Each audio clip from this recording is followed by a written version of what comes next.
좋은 교회, 좋은 TV. 우리는 고난을 겪으면 하나님께서 빨리 이 고난으로부터 구원해 주시도록 기도를 하게 되죠. 하지만 우리의 바람과 다르게 이 고난이 길어지면 길어질수록 하나님께서 우리를 구원해 주시리라는 그 소망이 흔들리게 되어집니다. 지금 욥의 상황이 딱 그러한 상황이죠. 처음 고난을 받았을 때에는 하나님을 예배하고 또 하나님을 신뢰하였습니다.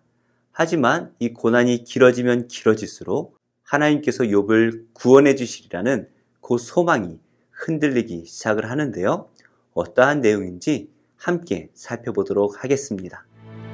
주는 나를 소홀에 감추시며 주의 진노를 돌이키실 때까지 나를 숨기시고 나를 위하여 규례를 정하시고 나를 기억하옵소서. 장정이라도 죽으면 어찌 다시 살리이까. 나는 나의 모든 고난의 날 동안을 참으면서 풀려나기를 기다리겠나이다.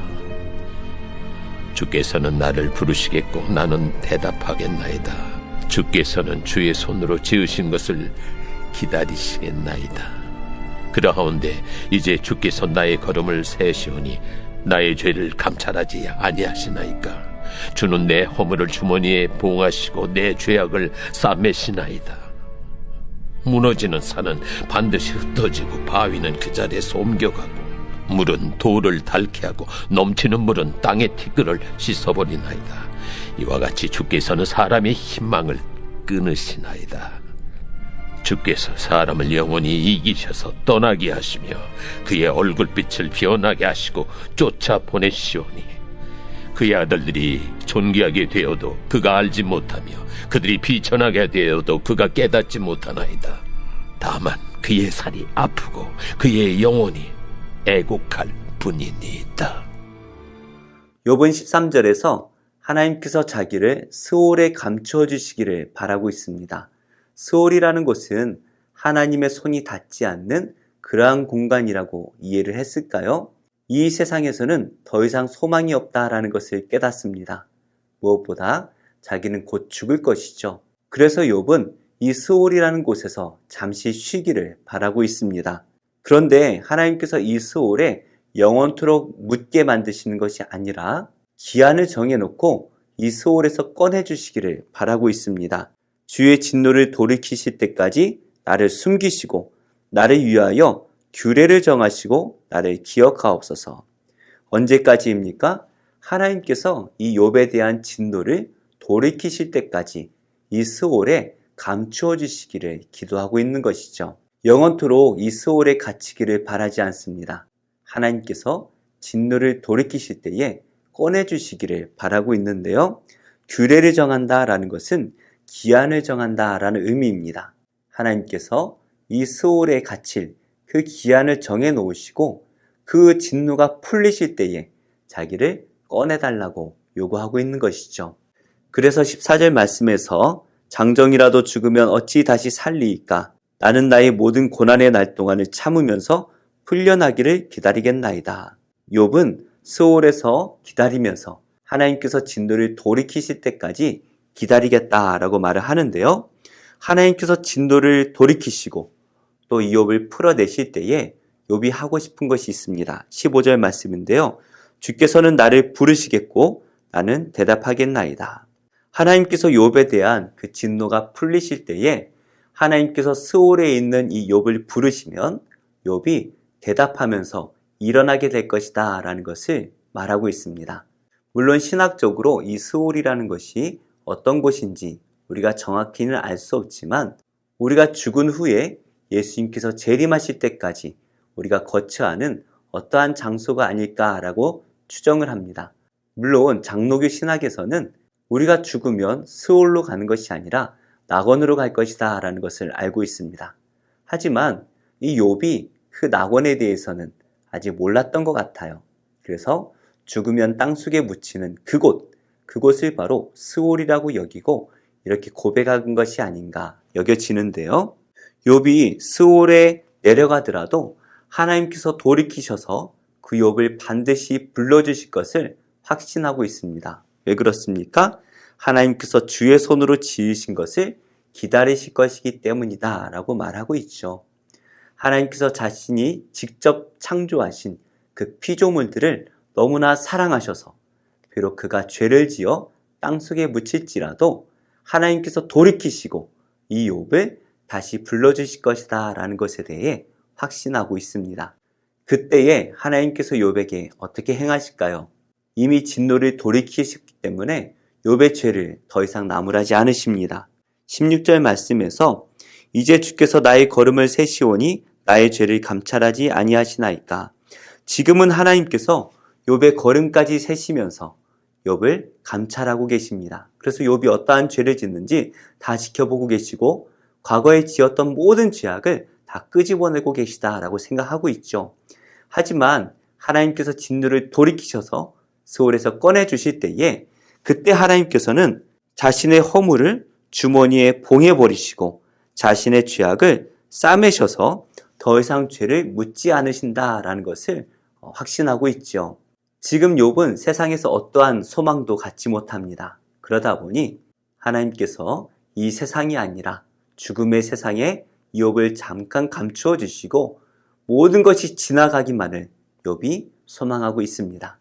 하지만 우리 하나님께서는 욥이 바라는 대로 그대로 행동하지 않으시죠.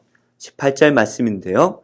무너지는 산은 반드시 흩어지고 산은 단단하게 서 있습니다. 하지만 그 산이 무너지기 시작하면 흩어져 버리죠. 바위는 그 자리에서 옮겨갑니다. 산이 무너지면 바위는 움직일 수밖에 없겠죠. 물은 어떻습니까? 돌을 뚫어 닳아버리게 합니다. 그리고 넘치는 물은 땅의 티끌을 다 씻어버리죠. 이처럼 하나님께서 사람의 희망을 끊으신다라고 말하는데요. 욥이 지금까지 고백하였던 이 소망들을 하나님께서는 끊어버리시고 계시다라고 말을 하고 있습니다. 욥은 계속해서 이 고난이 빨리 지나가거나 이 고난이 빨리 끝나버리고 하나님 앞에 설 날을 기대하고 있었습니다. 하지만 아무리 기다려도 고난이 끝나지 않죠. 욥이 품고 있는 이 희망들을 하나님께서 끊어버리고 계신 것 같습니다. 시간이 지나면 지날수록 욥이 품고 있던 소망이 흔들리게 되어지고 이제는 다 끊어져 버렸죠. 그래서 욥이 생각하는 하나님의 모습은 이렇습니다. 20절 말씀에 주께서 사람을 영원히 이기셔서 떠나게 하시며 그의 얼굴빛을 변하게 하시고 쫓아 보내시오니 크신 하나님께서 고난받고 있는 욥을 도와주시는 것이 아니라 오히려 자신 앞에서 떠나서 다가오지 못하게 하시고 하나님의 얼굴빛을 바꾸셔서 진노하시는 하나님의 모습을 보여주시고 두려워 다시는 하나님 앞에 설 수 없도록 만드신다라는 것을 말하고 있습니다. 사실 우리 하나님은 그런 분이 아니십니다. 하지만 고난이 길어지다 보니 욥은 하나님이 이렇게 보인다라는 것이죠. 그리고 하나님은 어떻게 행하십니까? 그의 아들들이 존귀하게 되어도 그가 알지 못하며 그들이 비천하게 되어도 그가 깨닫지 못하나이다. 하나님께서는 자신의 자녀들이 고난 속에서 어떠한 환경 속에서 힘들어 하더라도 관심이 없으시다라고 말하고 있습니다. 단지 고난을 받고 있는 그 사람만 몸이 고단하고 영혼이 애곡한다라고 고백을 하고 있죠. 하나님께 버림받은 것처럼 느껴지는 우리 사람은 하나님 앞에서, 특별히 이 고난 앞에서 할 수 있는 것이 아무것도 없습니다. 우리가 할 수 있는 것이란 건 애곡하는 것밖에 없죠. 욥은 처음에는 고통으로부터 멀어지고 싶은 마음에 하나님께 이 고통으로부터 자신을 숨겨달라고 기도했죠. 하지만 하나님께서는 그 소망을 꺾어버리시는 것 같습니다. 이렇게 우리가 고난에 갇혀버리면 하나님에 대해서 계속해서 오해할 수밖에 없습니다. 하나님의 구원은 보이지 않고 하나님께서 나만 힘들게 만드신다라고 오해하게 되지요. 하지만 우리 하나님께서는 반드시 우리를 구원해 주십니다. 우리가 고난 가운데 참고 인내하다 보면 하나님의 때가 올 것입니다. 그 하나님의 때가 되면 한순간에 이 모든 고난들이 사라지게 되겠지요. 지금 욥의 마음은 살고 싶습니다. 하지만 고난이 길어지다 보니 어쩔 수 없이 죽음을 소망하고 있습니다. 우리가 이 고난으로부터 벗어날 수 있는 유일한 길이 있다면 죽는 것이죠. 우리의 힘으로는 이 고난을 이겨낼 수가 없기 때문입니다. 그래서 예수님께서는 십자가에서 우리를 죽이십니다. 그리고 그 십자가에서 우리를 성령으로 다시 살려주십니다. 이제 우리의 생명은 이 세상에 달려있지 않습니다. 이 세상이 아무리 우리에게 고난을 주더라도 우리 안에 생명을 주관하시는 성령님께서 계시기 때문에 우리는 생명을 가지고 살아갈 수가 있는 것이죠. 오늘 하루도 우리 앞에 여러 가지 고난이 놓여져 있을 텐데요. 우리가 이 고난을 바라보고 이 고난에 좌지우지되는 것이 아니라 우리 안에 계신 그 하나님을 의지하며 그 하나님 때문에 생명을 가지고 살아가는 우리 모두가 되었으면 좋겠습니다. 오늘 하루도 하나님께서 주시는 그 생명으로 승리하는 복된 하루가 되시기를 예수님의 이름으로 축복합니다.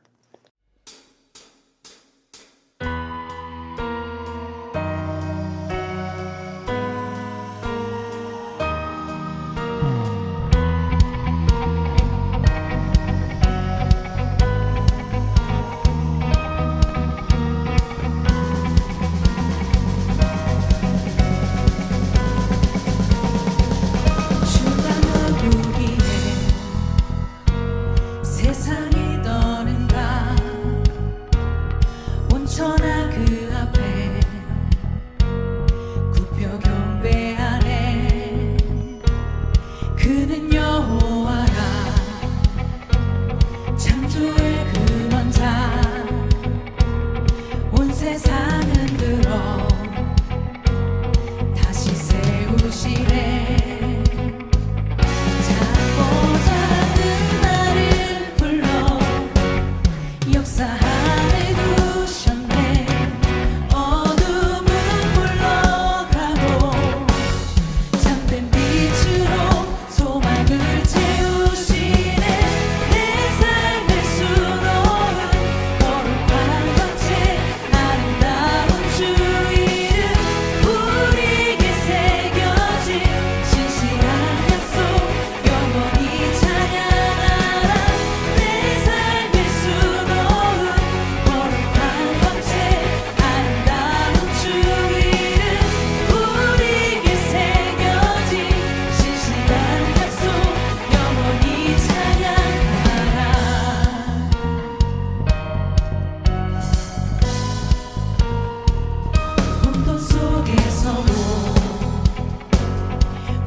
온전한 회복을 주가 이루시리.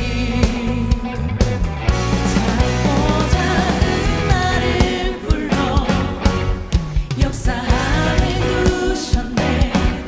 어둠은 물러가고 참된 빛으로 소망을 채우시네. 내 삶의 수놓은 거룩한 광채 아름다운 주 이름 우리에게 새겨진 신실한 약속 영원히 찬양하라. 내 삶의 수놓은 거룩한 광채 아름다운 주 이름 우리에게 새겨진 신실한 약속 영원히 찬양하라. 내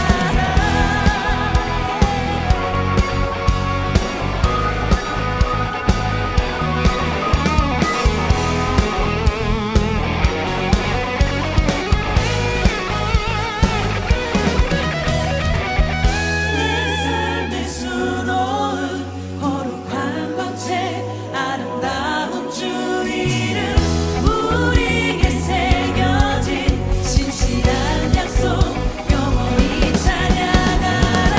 내 삶의 수놓은 거룩한 광채 아름다운 주 이름 우리에게 새겨진 신실한 약속 영원히 찬양하라.